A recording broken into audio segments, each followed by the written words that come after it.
కుండాల్లో funding చేసుకుంటూ కాపాడుకుంటున్నాయి. మరి మనమేం చేస్తున్నాం? మనం ఏం చేయం? ఎవడు గుడ్డిగా నీ చేతికి జెండా ఇస్తాం అని జెండా వేసుకొని ఉరుకుతూనే ఉంటాం. ఎవడు నీకు 100 రూపాయలు బీరు అని ఇస్తాం అని వెనకంగా పడిపోతా ఉన్నాం. ఎవడు వీడు?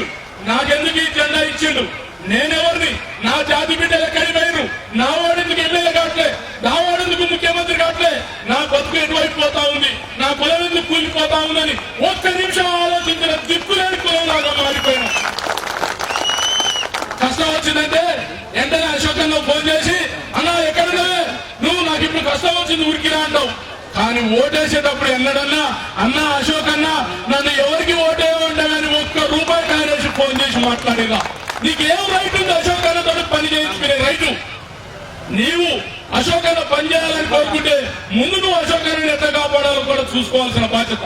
ఒక అశోక్ అన్నే కాదు, ఈ రాష్ట్రంలో ఏ గౌడ బిడ్డ అధికారాలకు రావాలన్నా ఖచ్చితంగా వాళ్ళ వెనుక కులం నిలబడుతుంది. నిన్న అవుట్లుక్ లో ఒక బుక్ లో రాసిరు 100 తెలంగాణ రాజకీయాల మీద ఇంగ్లీష్ లో కమ్యూనిటీ ఫస్ట్ అందులో రాసిన ఆర్టికల్. కులం లేకుండా నీకు బలం లేదు. మీరు ఒక్కసారి ఆలోచన చేయండి. నువ్వు ఒక లీడర్ దగ్గరికి పోతావు, అయ్యా నాకు టికెట్ కావాలి, నీకు ఏం చెప్తావు? నాకు బీసీలో ఓట్లు 1,00,000 ఉన్నాయి, టికెట్ ఇవ్వమంటే ఎవడని ఇస్తాడా? లేదు. నా కులం ఓట్లు 50,000 ఉన్నాయి, టికెట్ ఇవ్వమంటే వాడు నీ ఇంటి దగ్గర వచ్చి కూర్చుంటాడు. ఎందుకు? కులం బలమైనది, కులం నిన్ను కాపాడుతుంది, కులం వెనక నిలబడుతుంది. అందుకోసమే కులం పేరు చెప్పే మనం టికెట్లు తెచ్చుకుంటా ఉన్నాం. చెప్పవను ఎవరైనా లీడరు నేను కులం పేరు చెప్పుకోకుండా టికెట్ తెచ్చుకుంటానని ఎవరైనా బయటకు వచ్చి చెప్పవనండి? చెప్పలేరు. ఎందుకంటే నీకు టికెట్ ఇచ్చోడే ఆ మాట మాట్లాడతాడు. కేసీఆర్ ఒకసారి దాసోత్సవం అని మన విశ్వకర్మ ఆయన బాగా ఇంటలెక్చువల్ గా పనిచేస్తుంటాడు. కేసీఆర్ కాడికి పోయి, అయ్యా నాకు ఒక ఎంపీ పదవి ఇయ్యరాదు అన్నాడు. ఆయన ఒకటే మాట అన్నాడు, నీకు ఇద్దాం అనుకున్నా కానీ అసలు నీ కులం ఎక్కడుంది, నీకు ఏ వర్గం ఓట్లేస్తారో చెప్పురా పోయి అన్నాడు. అంటే నీ కులం లేకపోతే నీకు టికెట్ లేదు. ఇవాళ మన మీద ఎన్ని కుట్రలు చేసినా 2 రాష్ట్రాల్లో ఒక 20 మంది మనం ప్రజాప్రతినిధులు ఉన్నామంటే అది ఈ కులంకు ఉన్నటువంటి గొప్ప అవకాశం అనే విషయాన్ని గుర్తుపెట్టుకోవాలి. డబ్బులతోటి కులం పదవులు వస్తున్నాయంటే అసంభవం. నీకంటే ఎక్కువ డబ్బులు రజకుల కాడున్నాయి, నీకంటే ఎక్కువ డబ్బులు మంగళ కాడున్నాయి, నీకంటే ఎక్కువ డబ్బు ఇంకొక కులం కాడ ఉంది. కానీ వాళ్ళకి ఎవరికి రాని పదవులు గౌడ కులానికి మాత్రం వస్తున్నాయంటే ఈ జాతి చైతన్యంగా ఉందన్న విషయాన్ని గుర్తుపెట్టుకోవాలి. అయ్యా ఏ పోరాటంలో మనం ఉన్నాం, స్వతంత్ర పోరాటంలో మనం ఉన్నాం, ప్రజాకారుల పోరాటంలో మనం ఉన్నాం. లక్షల మంది ప్రాణాలు అర్పించినటువంటి త్యాగమయ జీవితాలు ఉన్నాయంటే అది గౌడ కులంలో గుర్తుపెట్టుకోవాలి. జాతీయ జెండాను నిలబెట్టడానికి 200 మంది రజాకారులని ఊచకూత కోసిన పత్తిని మొగిలే గౌడు ఈ జాతి బిడ్డని గుర్తుపెట్టుకోవాలి. భూస్వాములకు వ్యతిరేకంగా పోరాడి 1975 డిసెంబర్ 1వ తారీఖున ముషీరాబాద్ జైల్లో ఉరి తీయబడ్డ భగత్ సింగ్ మన గౌడ బిడ్డ గున్నాల కృష్ణ గౌడ అనే విషయాన్ని గుర్తుపెట్టుకోవాలి. అంతేకాదు ఈ భారతదేశంలోనే అతి పెద్ద పాదరథ శివాలయాన్ని కట్టించిన విఠల్ మహారాజ్ గౌడ్ ఈ జాతి బిడ్డని గుర్తుపెట్టుకోవాలి. అంతేకాదు ఈ ప్రపంచానికి కళారూపాలు ఎలా ఉంటాయో మిథ్యరాములు గౌడు ఒగ్గు కథ కళాకారుడు ఈ ప్రపంచానికి చూపించినటువంటి కనుక గౌడ బిడ్డకున్నది గుర్తుపెట్టుకోవాలి. ఇంతమంది పోరాట యోధులు. కానీ మనం ఏం చేస్తాం? నీకు హీరో ఎవరు అంటే చిరంజీవి, బాలకృష్ణ, ఇంకెవరు పేరులో పెట్టుకుంటారు. వాళ్ళెట్లా హీరో అయినారు? నీకు హీరో ఎవరు? ఇవాళ నీ కళ్ళ ముందు కనపడుతున్న సర్దార్ గౌతులు వచ్చాన నీ హీరో. నీ ఫేస్బుక్ మీద, నీ ఇంటి గోడల మీద, నీ గుండెల మీద ఎగరాల్సింది సర్దార్ గౌతులు వచ్చాన తప్ప ఇంకొకరు హీరో కాదు. ఏమయ్యా ఏనాడన్నా పవన్ కళ్యాణ్ గౌరవులు బాగుపడాలని ధర్నా చేసిండా? ఏనాడన్నా బాలకృష్ణ గౌరవులు బాగుపడాలని ధర్నా చేసిండా? ఏనాడన్నా చిరంజీవి గౌరవులు బాగుపడాలని ధర్నా చేసిండా?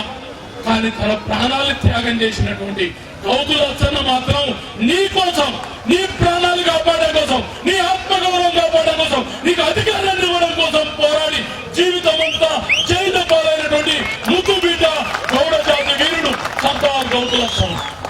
ఇవాళ నీ ఇంటి మీద ఎవరి జెండా ఉండాలి? ఎవరి జెండా ఉండాలి? నీ గుండెల్లో ఎవరి జెండా ఉండాలి? నీ ఇంటి గుడిసెలో నీకున్నటువంటి దేవుని గుడిలో ఏకదైవం ఫోటో ఉండాలి. ఇవేమీ లేవు. ఏం జరగకుండానే కార్తీక వనబోతున్నారు. ఏమి తెలవకుండానే వస్తాం పోదని వెళ్ళిపోతానే ఉంటాం. కేవలం పోదటం కోసం వచ్చినా వీడికి నువ్వు తినడం కోసం వచ్చినవా? ఇంత గొప్ప చరిత్రకు నువ్వు వారసుడివి.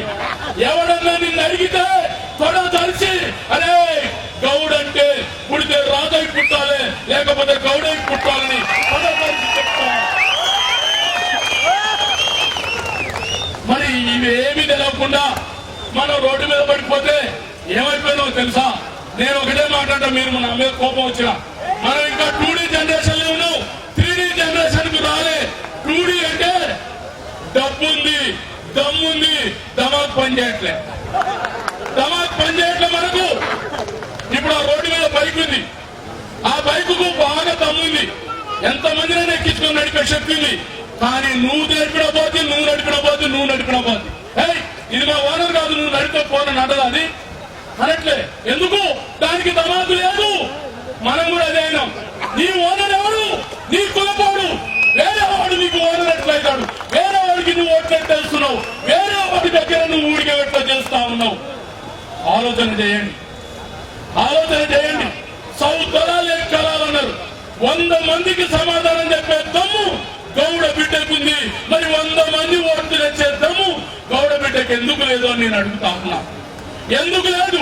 ఇవాళ ఇక్కడ కూర్చున్న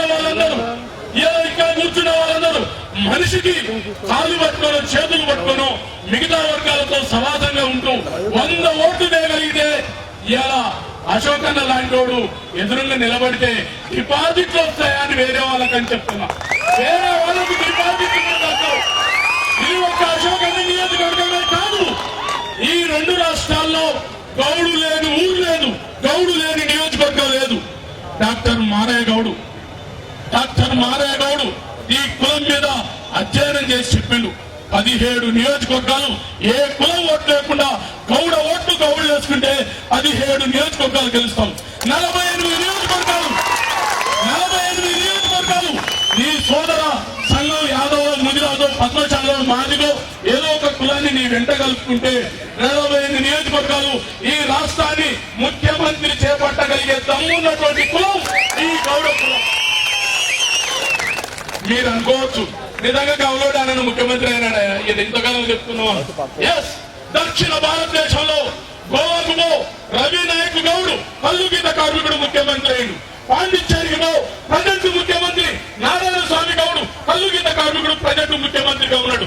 కేరళ రాష్ట్రానిలో గత ముఖ్యమంత్రి అచ్యుతానందన్ గౌడు కల్లుగీత కార్మికుడు. ఇప్పుడున్న ముఖ్యమంత్రి పినరను విజయన్ కూడా కల్లుగీత కార్మికుడు ముఖ్యమంత్రి. కర్ణాటక రాష్ట్రంలో అక్కడ ఎస్ బంగారప్ప ఆంధ్రప్రదేశ్ బిడ్డ ఆ రాష్ట్రానికి ముఖ్యమంత్రి అయ్యాడు. తమిళనాడు రాష్ట్రంలో కామరాజు నాడారు ఆ రాష్ట్రానికి ముఖ్యమంత్రి అయ్యాడు. మరి ఇక్కడేం దౌర్భాగ్యం, దక్షిణ భారతదేశం గౌడుల చేతిలో ఉంది. నువ్వెందుకు స్పందించడం లేదు? ఈ రాష్ట్రంలో గౌడు ముఖ్యమంత్రి కావడానికి అన్ని అవకాశాలు ఉన్నాయి, కానీ ఎమ్మెల్యే కావడానికి ముక్కు ముడుగుతా ఉన్నావు. దీనికి కారణం ఎవరు? నీవు అమ్ముడు పోతే వాళ్ళేం చేయగలుగుతారు? ఇది తప్పు. ఈ కులం రాజకీయ పునాదుల మీద కాదు, సాంస్కృతిక పునాది, భావజాల పునాది, ఆత్మగౌరవ పునాది మీద ఈ కులం బతకాలి. ఇక్కడ ఒక సినిమా హీరో వచ్చిందంటే ఇక్కడ చిన్న ఎండుటాకు కూడా కదలది రోజు రావాలి, అప్పుడు ఈ కులం బాగుపడాలి. నిజంగా ఇవాళ ఎవరిలో గొప్ప హీరో సినిమా కాక ఆడ రిలీజ్ అయితే ఎవరైనా ఇంతమంది వద్దురా? ఎందుకు ఇప్పించి వాళ్ళు మనుషులే, వాళ్ళే పెద్ద కొండ నుంచి రాలే. ఎందుకు ఈ తపన?